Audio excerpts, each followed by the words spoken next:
Nous sommes heureux de vous accueillir ce matin à ce culte. Nous nous réjouissons de la possibilité que nous avons de pouvoir lui rendre grâce, de pouvoir l'adorer. C'est vraiment un privilège. Je ne sais pas si nous nous rendons compte du privilège et de la grâce que Dieu nous a faite de se révéler à nous. Vous imaginez, le Créateur du ciel et de la terre, de l'univers, s'est révélé à chacun de nous. Et nous avons la possibilité un jour de le voir face à face et de l'adorer, de le louer pour l'éternité. Merci Seigneur pour ton œuvre. Amen. Nous avons la joie et le privilège d'accueillir ce matin le pasteur Saïd Ojibou. Je vais lui demander de s'avancer.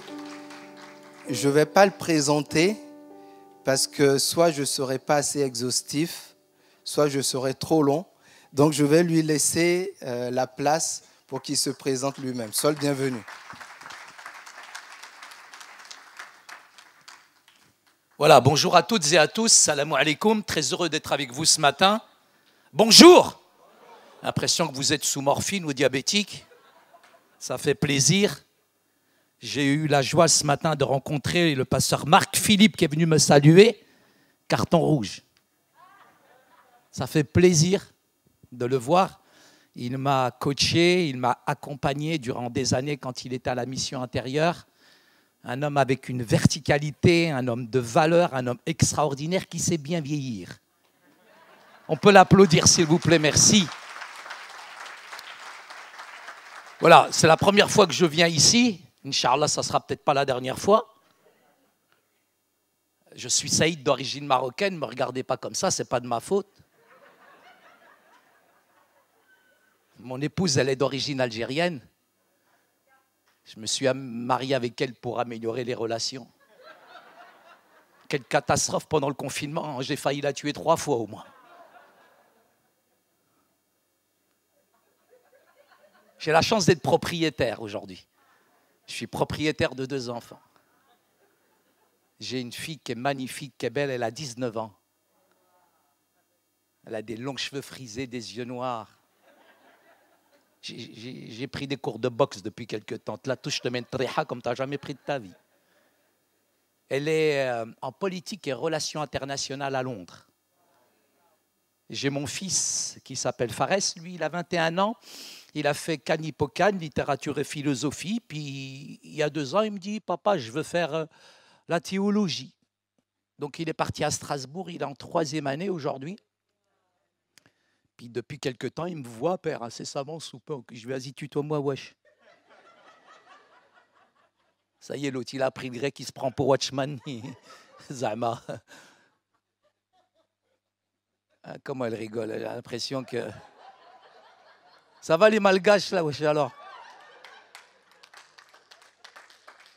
Voilà, très heureux d'être avec vous ce matin. Merci au corps pastoral pour votre accueil, pour votre confiance.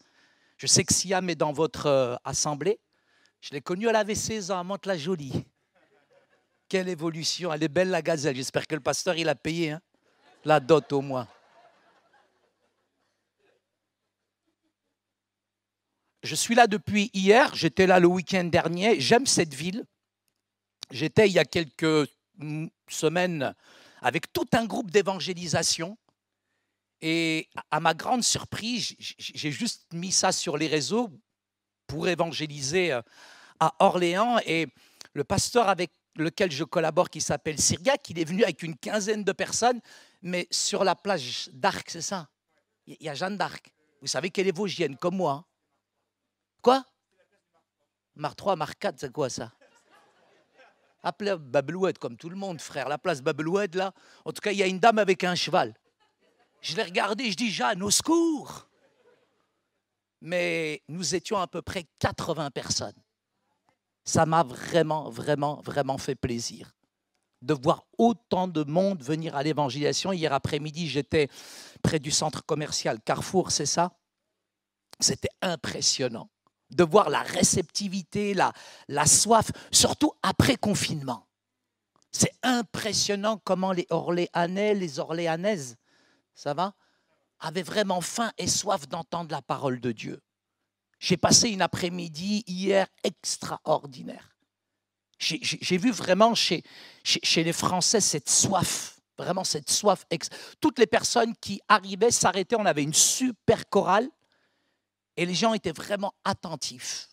On n'avait pas besoin de sauter sur eux. En fait, c'est eux qui étaient là et puis qui étaient complètement interloqués, et je dirais, de voir aussi cette brochette, cette variété qui chantait. On avait des blancs, des verts, des rouges, des chocolats bleu pâle. Il y avait toutes les couleurs dans la chorale. C'était vraiment, vraiment, vraiment beau. J'aimerais peut-être vous conduire dans un texte, peut-être vous présenter ce livre. Il est à votre disposition. C'est un livre que nous avons écrit après les malheureux attentats. Et après ces malheureux attentats, particulièrement au Bataclan, j'ai été personnellement touché par ça. Et donc, avec ce collègue, frère Rachid, sa tête est mise à prix à 66 millions de dollars. Nous avons écrit ce livre donc, sur Daesh. Et c'est vraiment un excellent livre sur l'islam, si vous voulez en tout cas vous le procurer. Vous verrez, il est à la sortie et il est gratuit, jusqu'à la caisse. À partir de la caisse, tu payes. Un arabe reste un arabe, même après sa conversion. Matthieu, évangile selon saint Matthieu, chapitre 2, il est écrit « Jésus étant né à Bethléem, en Judée, au temps du roi Hérode, voici les mages d'Orient arrivèrent à Jérusalem et dirent « Où est le roi des Juifs qui vient de naître ? Car nous avons vu son étoile en Orient et nous sommes venus pour l'adorer. »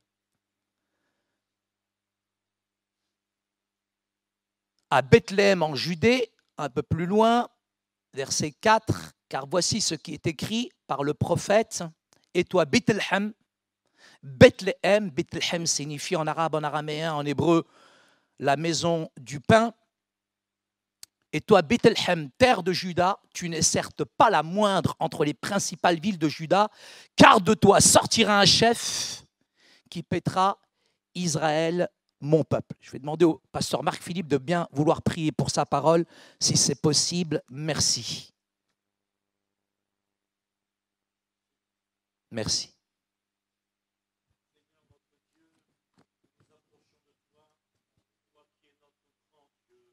Amin ya Rab, Yeshua. Jesus. Hallelujah. Glory. Bismek Yeshua.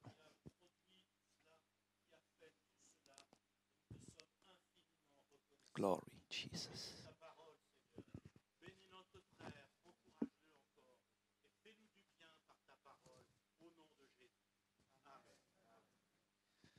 Frères et sœurs, ce matin, nous savons tous qu'avant de devenir une fête chrétienne, ce 25 décembre, ce 24 décembre, nous savons qu'à l'origine, c'était une fête bien sûr païenne, qui était dédiée au soleil, qui marquait finalement la victoire de la lumière sur la nuit et les ténèbres. Noël, effectivement, est devenu une fête chrétienne, une date anniversaire dans notre calendrier pour célébrer l'incarnation, mais en même temps l'insertion radicale de Dieu dans l'histoire des hommes.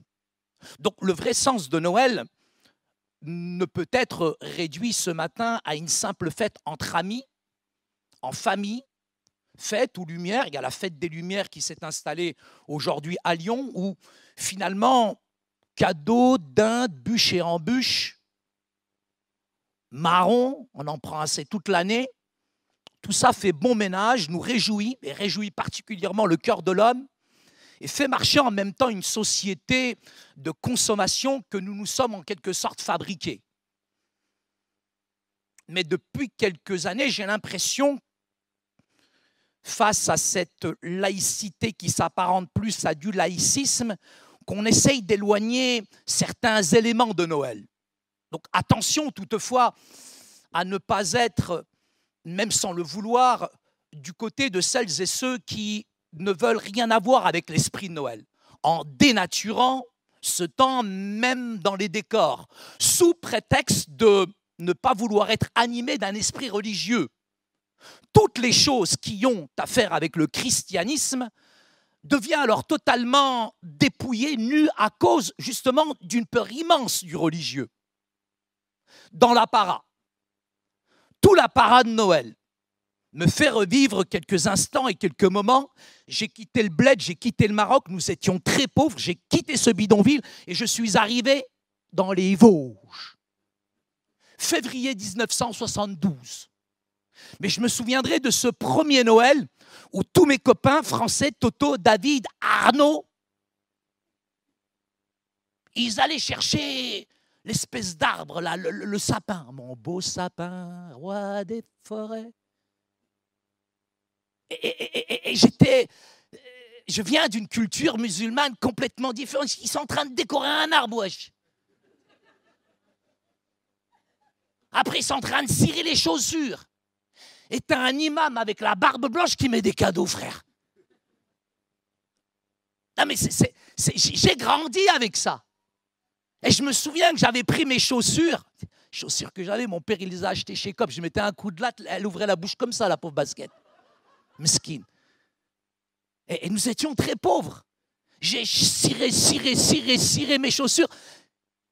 Et le Père Noël, pendant des années, il venait jamais. Et j'ai dû appeler SOS Racisme, le MRAP. Je dis, je vais faire un procès, moi, au Père Noël. Il est raciste ou quoi?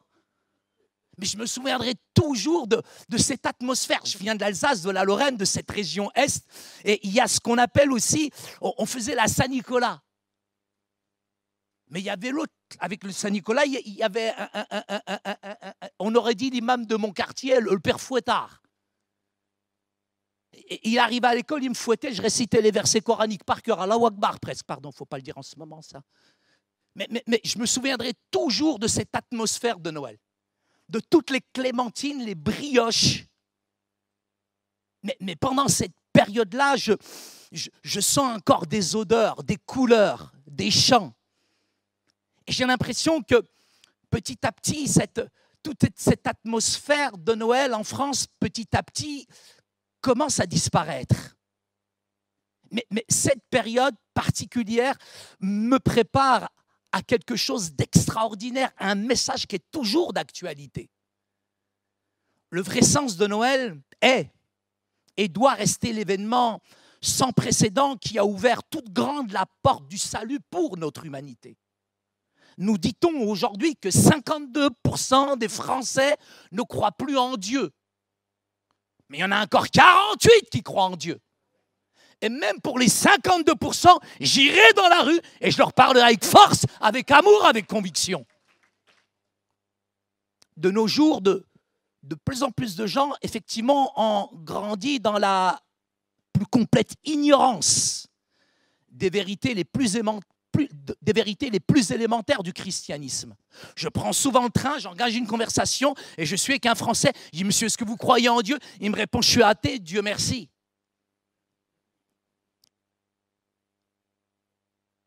Il y en a qui n'ont jamais eu l'occasion d'aller à l'église dans leur enfance.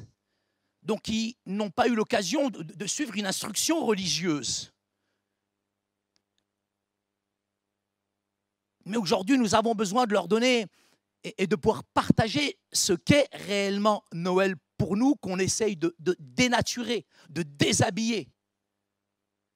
Aujourd'hui, on peut donner effectivement sans aimer. La société aujourd'hui dans laquelle nous vivons peut être capable de donner sans aimer. Mais on ne peut pas aimer sans donner. Et pour moi, Noël, c'est le don. C'est la période effectivement des cadeaux et je me réjouis. Mais pour Dieu, Noël, c'est le cadeau sublime, incommensurable. C'est la naissance des naissances. Yeshua el-Messie, de la personne de Christ que Dieu a donné en cadeau à toute l'humanité. Et là, on ne va pas me déradicaliser face à cette vérité-là qui est fondamentale. Et ceci a été annoncé avec une force, avec une puissance. On peut dater aujourd'hui les rouleaux d'Ésaïe au carbone 14, à la Covid-19, à ce que vous voulez. C'est une vérité qui est fondamentale. 6 siècles avant l'ère chrétienne, il y a un événement extraordinaire qui se produit dans le livre d'Ésaïe où le prophète, poussé par l'Esprit de Dieu, nous fait une révélation dont la Bible nous donne la connaissance. le Seigneur lui-même vous donnera un signe. Voici, la Vierge sera enceinte et elle enfantera. Noël signifie en latin jour de naissance. Elle enfantera un fils. Et elle lui donnera le nom d'Emmanuel, ce qui signifie Allah ma'ana, Dieu est avec nous. Ésaïe chapitre 7, verset 14. Ce n'est pas ou plus seulement Emmanuel, Dieu avec nous. Mais aujourd'hui, c'est Dieu en nous, à l'intérieur de nous, un Dieu qui est vivant, un Noël qui véritablement vit, qui vibre à l'intérieur de nous. C'est la naissance du Christ à l'intérieur de nous et la puissance du Saint-Esprit atteste à mon esprit que je suis enfant de Dieu. Je ne suis pas slave, je ne suis pas un esclave. À celui qui croit, à celui qui le reçoit, il a donné pouvoir, la force, la capacité d'être son enfant. Et nous sommes ses enfants ce matin. Et c'est cette présence effective du Christ en nous qui est une réalité qui dépasse complètement la fiction aujourd'hui. Le prophète n'a pas parlé simplement de la venue du Christ, mais il y a une réalité historique. Jésus est réellement venu sur la terre des hommes. C'est une vérité qui est historique, mais il y a une réalité aussi qui est géographique. Je me suis rendu à Bethléem, je suis resté là-bas une semaine. C'est une vérité qui est géographique. Il est venu, il a marché sur la terre des hommes. Et il nous donne aussi la raison de sa venue sur terre. Ésaïe précise qu'il sera appelé le Messie. Le Messie en arabe, araméen, hébreu. Chez nous, quand on dit Msah, ça veut dire c'est celui qui est oint, c'est celui qui ôte, c'est celui qui efface, c'est celui qui enlève, c'est celui qui nettoie. Et il est capable de le faire encore ce matin. Il est aussi la lumière des nations. Il est aussi le salut pour les hommes. Et Ésaïe d'ajouter de manière extraordinaire, car un enfant nous est né, un fils nous est donné, et la domination reposera sur son épaule. On l'appellera admirable. C'est extraordinaire, admirable.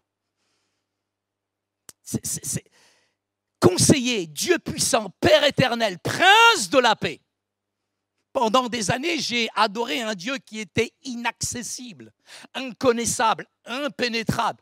Mais voici les qualificatifs du Christ, c'est qu'il sera appelé admirable. Et quelle joie ce matin de pouvoir admirer ce Dieu. Quand on parcourt l'évangile selon saint Matthieu, effectivement, la bonne nouvelle de la naissance de Christ, c'est ce moment où, à la fin du récit, les mages qui sont venus par un chemin, et on arrive toujours par un chemin dans la Bible, mais ce qui est incroyable, le paradoxe, c'est qu'on repart complètement par un autre chemin. Sur ce chemin, effectivement, nous rencontrons tous un paradoxe. Effectivement, le Messie n'est pas à Jérusalem. Il est à l'Argonne, il est à la source. Il n'est pas là où tous les hommes le cherchent. Mais il est complètement ailleurs, où nous ne songerions finalement à le reconnaître. Dans le dénuement d'une crèche. Si les mages ont cherché dans la nuit de leur existence, comme encore beaucoup de Français le cherchent dans la nuit de leur existence, il y a quand même encore aujourd'hui, je me souviendrai toujours, ma mère, elle n'était pas contente, elle est fâchée, elle était vraiment très fâchée, ma mère. Parce que quand elle est allée faire les courses, j'ai tchourave. Vous ne savez pas ce que c'est tchourave? C'est un verbe irrégulier chez les gitans. Je tchourave, nous tchouravons, on se retrouve en prison. J'ai tchouravé, j'ai volé un sapin. J'ai volé un sapin, je ne sais pas où je l'ai trouvé le truc. Et ma mère, le temps qu'elle fasse les courses, je l'ai décoré.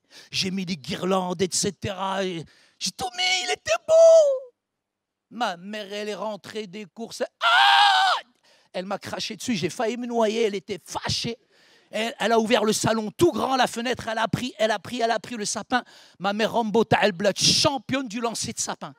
Le sapin, elle a traversé toute la cité. Dans la cité, ils croyaient que c'est une étoile filante. Vas-y frère, vas-y, suis l'étoile du berger.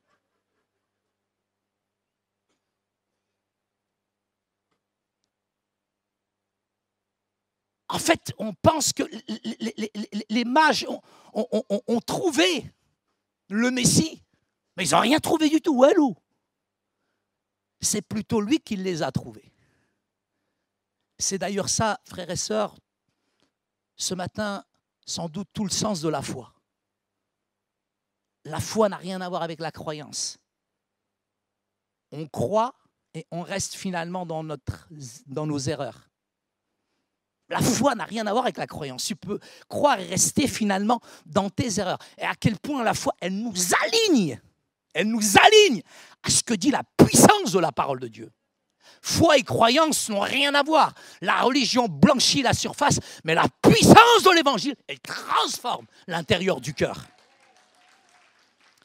Et souvent, je fais beaucoup de débats avec les musulmans régulièrement, et il y a un point, une dispute théologique.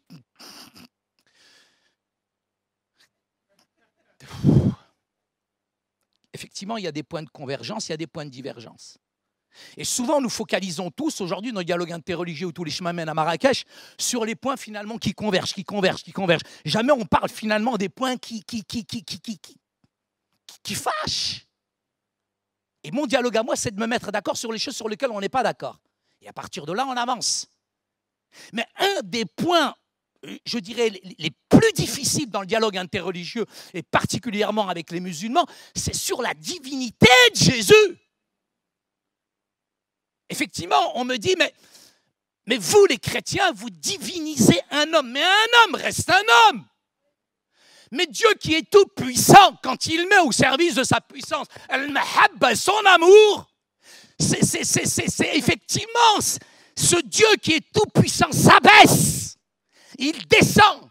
Il vient dans la misère humaine. Mais c'est toute la gloire de Dieu qui éclate. L'abaissement, l'incarnation a été nécessaire. Quel contraste.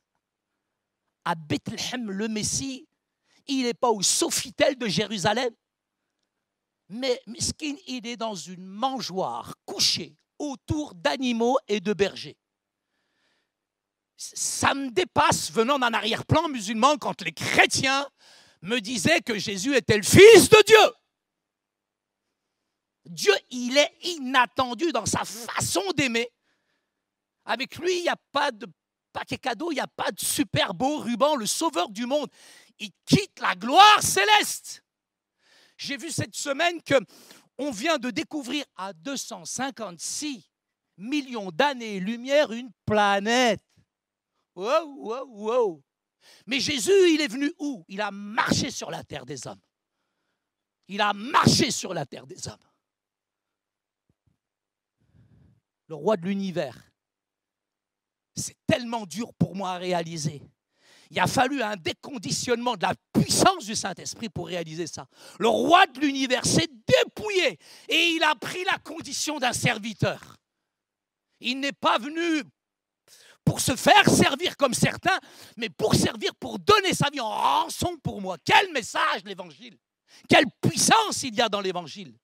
Cette incarnation du Christ dans une nature semblable à la nôtre, pour aussi surprenante soit-elle, est chargée ce matin d'une grande signification qu'il faut réaligner.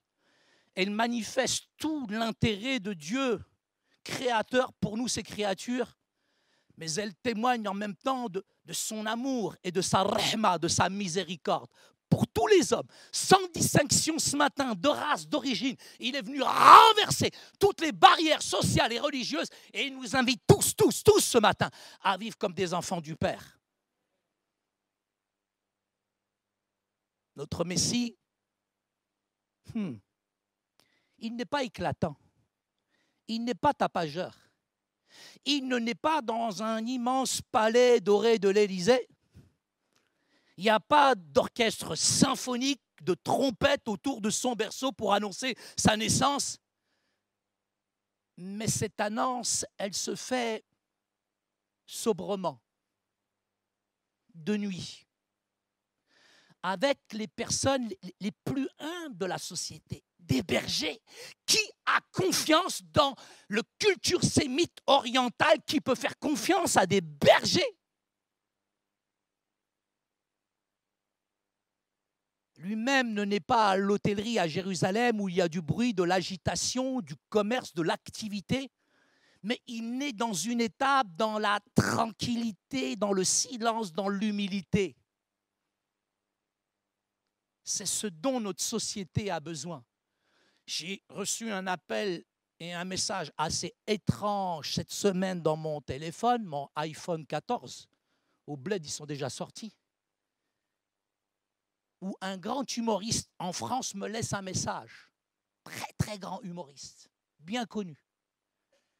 Et depuis quelque temps, il fait des retraites spirituelles dans des monastères et il est dans un cheminement spirituel. Ce n'est pas dans l'agitation qu'on rencontre le Christ.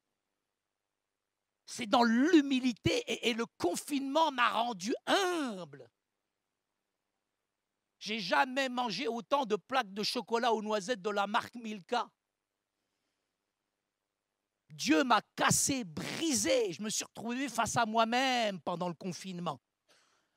Ça m'a rendu humble. Et la leçon que j'ai apprise dans cette période de post-confinement, c'est qu'on a besoin un peu plus descendre d'un étage. On a besoin d'humilité. On a besoin de faire le silence autour de nous. C'est ce qu'il faut pour rencontrer Jésus, non pas dans l'agitation, dans l'activisme, mais parfois dans l'illumination, dans l'oraison, dans la contemplation, dans le silence. C'est là où Dieu se laisse trouver. C'est impressionnant. Et ils ont découvert une planète à 250 millions d'années-lumière. Et qu'est-ce que ce créateur envoie comme solution pour notre humanité? Un bébé? Wesh alors? Un bébé? C'est quand même très peu de choses. Le problème, c'est que même Hérode, à l'époque, à l'annonce de la naissance par l'image de ce bébé, il est en panique et il voit comme une menace pour son règne politique. Là, c'est un être tout à fait impuissant matériellement et un bébé pour changer le monde, sérieusement. Voilà une curieuse idée. À l'époque, ils auraient, et on les comprend, préféré un général, de Lachenay, de Villiers, général bête, je ne sais pas, un héros puissant, un gladiateur. Il leur faut changer de théologie aux religieux, abandonner l'idée d'un Dieu tout-puissant pour accueillir un Dieu qui ne vient pas en force, mais en douceur, en tendresse. Un Dieu dont la principale arme nous déstabilise, c'est l'amour, le don et la promesse d'avenir. Le Dieu de l'Évangile, c'est un Dieu de tendresse, un Dieu certes faible, qui ne gagne pas de bataille politique, qui n'impose pas de primaire, mais un Dieu identifié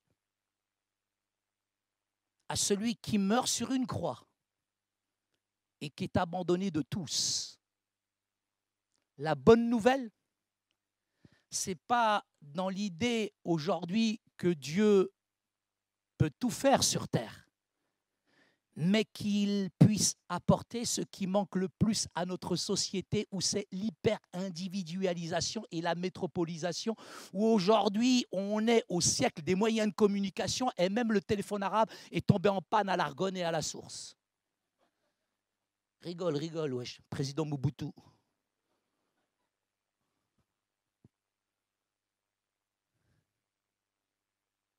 Non, la bonne nouvelle, et ce dont a besoin de cette société, c'est l'amour et la grâce. L'autre leçon que nous donne le bébé au berger concerne la manière dans laquelle finalement on doit accueillir ces temps messianiques. C'est qu'un bébé, très honnêtement, n'est pas condamné finalement à rester comme il est, mais à grandir. Ça, c'est la graine de la réalité de la vie. Et à quel point nous avons besoin dans cette période que ce bébé que nous allons accueillir puisse grandir à l'intérieur de nous-mêmes. En regardant les informations BFM TV, Allahu Akbar, j'ai vu que nous en étions à la 6e année consécutive où il y avait le plus de ventes d'armes. Il n'y a jamais eu autant de ventes d'armes. Ça me fait réfléchir. Si tu veux la paix, il faut préparer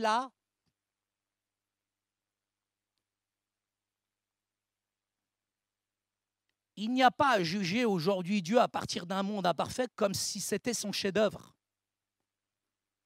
Effectivement, le monde actuel, il n'y a rien à dire, est en progrès, certes. Mais avant que ce monde soit en progrès, matériellement, militairement, il a besoin, ce monde, d'être en progrès intérieurement, personnellement. Effectivement, est-ce que notre humanité est meilleure? Elle est meilleure. Effectivement, l'homme est bon. L'homme est bon. L'homme est bon. L'homme est bon. Mais le cœur, mon cœur à moi, vous ne le connaissez pas?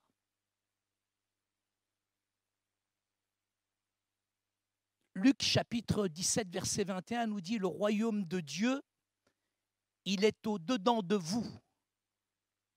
Moi, j'attends pas que le monde progresse. Mais c'est à Saïd Oujibou de progresser. Il faut faire de l'évangile le logiciel de notre vie, comme on met un nouveau logiciel système dans un ordinateur. L'évangile est un nouveau logiciel aujourd'hui qui nous est proposé et qui change nos vies. Si nous le prenons comme base de toute notre vie, de tout notre système de pensée et notre manière de vivre. Pour reprendre l'image de ce bébé, on pourrait dire que cet enfant de Noël, il faut que chacun d'entre nous, ce matin, nous l'adoptions. Que nous en faisions réellement, pas qu'une vérité historique, mais un membre de notre famille à part entière, que nous le mettions dans notre intimité, qu'il fasse partie effectivement de notre quotidien. Sinon, pour nous, en tout cas, il mourra. Ce petit bébé que nous accueillons, cette période que nous fêtons, cette faible présence de Dieu ou message de l'Évangile sur lequel il faut veiller avec beaucoup d'attention. Un bébé, il faut le nourrir, il faut le soigner, il faut le préserver pour qu'il grandisse et qu'il accomplisse son œuvre à l'intérieur de notre famille. Le Messie ne peut pas donc venir et faire tout à notre place malgré nous. Il n'est pas un Messie cosmique collectif, mais un Messie proposé pour qu'il devienne le Messie personnel, de qui il acceptera dans son cœur ce matin. Ce n'est, frères et sœurs, que dans une synergie que peut s'accomplir la volonté de Dieu pour nous. J'aime la délicatesse, la tendresse de Jésus. Cette douceur, elle peut être une force extraordinaire parce qu'un bébé, quand on le regarde, ça désarme toute la violence. C'est ainsi que nous dit le psaume 8 au verset 3, j'aimerais le lire pour vous, par la bouche des enfants et de ceux qui sont à la mamelle, tu as fondé ta gloire pour confondre tes adversaires, pour imposer silence à l'ennemi et au vindicatif. Il démontre que sa force ce matin n'est pas forcément dans la puissance réelle, mais il y a une vraie force dans la non-violence. Et cette culture de non-violence, elle a besoin de se répandre aujourd'hui avec des artisans de paix. On parle de justice réparatrice, mais cette justice réparatrice, elle existe finalement grâce au christianisme. Il y a celle-là qui peut uniquement transformer le monde. La plus-value d'un bébé, ce matin, n'est pas dans le domaine matériel, avoir un enfant. Très honnêtement, ce n'est pas un avantage, c'est au contraire aujourd'hui une véritable charge importante. Et un enfant, très honnêtement, ça coûte cher, ça prend du temps, il faut s'en occuper, lui consacrer beaucoup de soi-même matériellement, c'est une charge. Mais quelle merveille quand on a un bébé dans le foyer à la maison. Ça change une vie. Quand on fait effectivement l'expérience de la parentalité, on apprend à donner, à pardonner, à vivre pour un autre, à se tourner vers la vie, vers l'avenir et à s'oublier complètement soi-même. C'était tellement beau. J'ai mes enfants, ça m'énerve parce qu'ils ont grandi. Et ça a été le syndrome du nid-vie. Tout le mois de septembre, ils sont partis les deux en même temps. Quand ça fait des années que tu t'occupes d'eux, tu les cajoles, tu fais des couscous, des macroutes, des cornes de gazelle, etc. Tu les cajoles. D'un coup, ra. En une semaine, ils ne sont pas là. Ma femme, elle a pleuré. Elle pleurait, moi je pleurais. Je pleurais tellement, la khnouna, elle descendait toute seule. Ouais. Et je dis à ma femme, si, mais moi je suis là, moi. Et tiens, c'est pas pareil. Bien, merci, 25 ans de mariage, j'aime bien. Alhamdoulilah.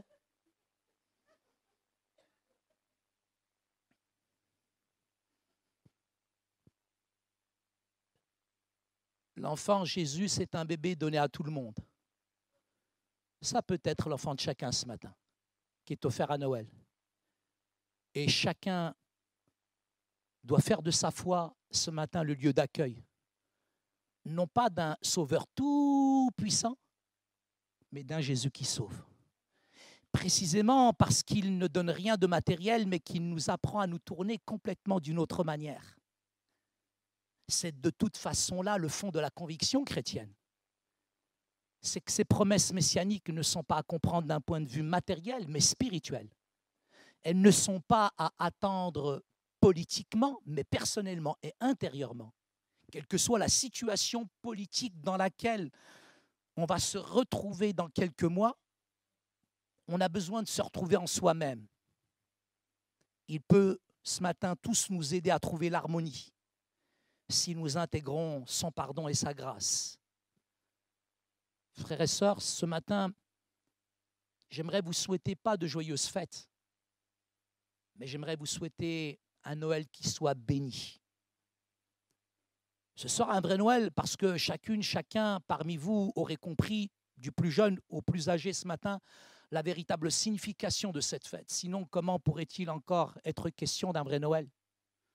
Car Noël, c'est aujourd'hui effectivement le nom d'un événement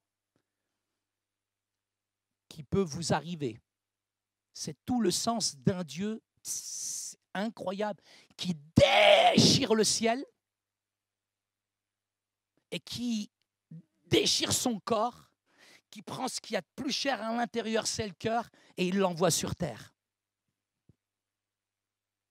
Martin Luther disait « La naissance biblique du Christ signifie sa naissance spirituelle », c'est-à-dire la façon dont il naît en nous et nous en lui. C'est cela qu'il faut célébrer au cœur des Écritures. Célébrer la naissance de Jésus, ce n'est pas cocher une date qui jamais, jamais ne pourra appartenir au calendrier de notre vie et de notre histoire. Ce matin, la crèche et la foi ne sont pas séparables, comme la naissance et sa mort, l'amour et la grâce. J'aimerais juste vous rendre sensible pour terminer à quelque chose. C'est que le jour où je me suis converti à Saint-Gué-des-Vosges,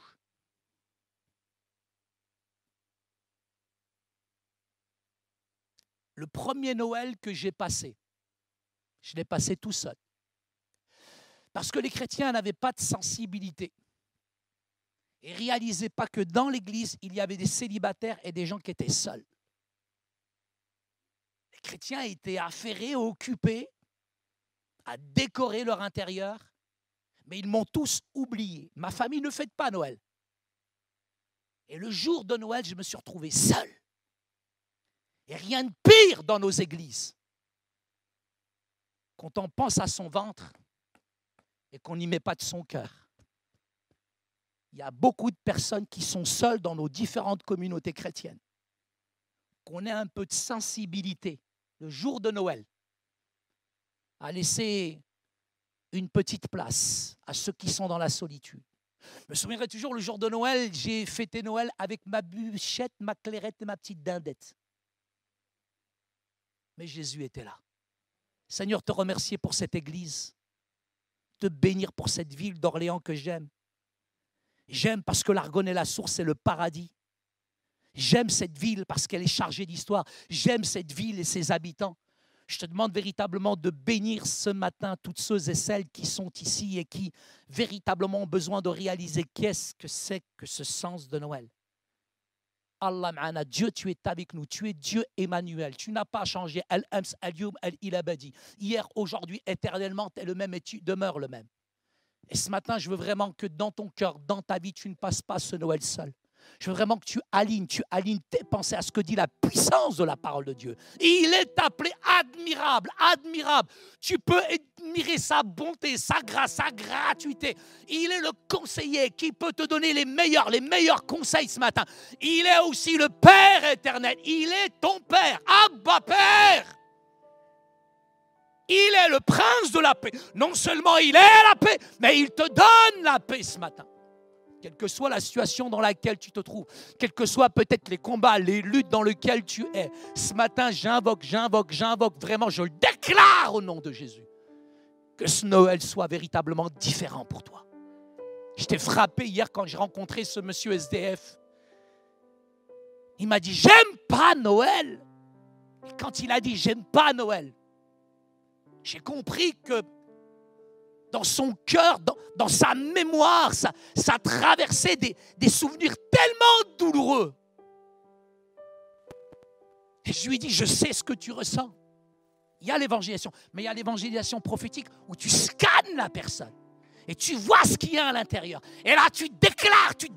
Ta vie n'est pas un échec. Dieu n'a pas dit le dernier mot. Il y a une naissance. Il y a la naissance de Jésus qui libère, qui change, qui guérit aujourd'hui, qui peut transformer ta situation aujourd'hui et pas ton avenir. Je le déclare dans le nom de Jésus. Et ce SDF a été tétanisé, frappé, foudroyé par la puissance du Saint-Esprit. Même alcoolisé, la puissance de Dieu est là. Il n'a pas dit son dernier mot.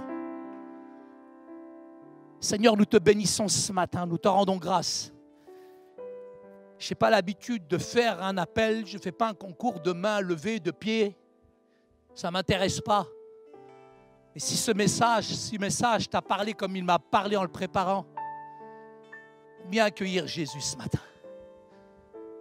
Que vraiment Noël pèse à l'intérieur de ton cœur et dans ta vie. Que ça soit vraiment un vrai Noël. J'ai été prisonnier pendant 18 mois, assigné à résidence. Noël avait un goût fade depuis 2 ans. Mais ce Noël, je veux le passer avec le roi des rois, le sauveur du monde. Seigneur vous bénisse, Seigneur vous fortifie, que le Seigneur vous rafraîchisse et qu'il renouvelle toutes vos forces physiques, morales et spirituelles. Et passez, frères et sœurs, un Noël béni.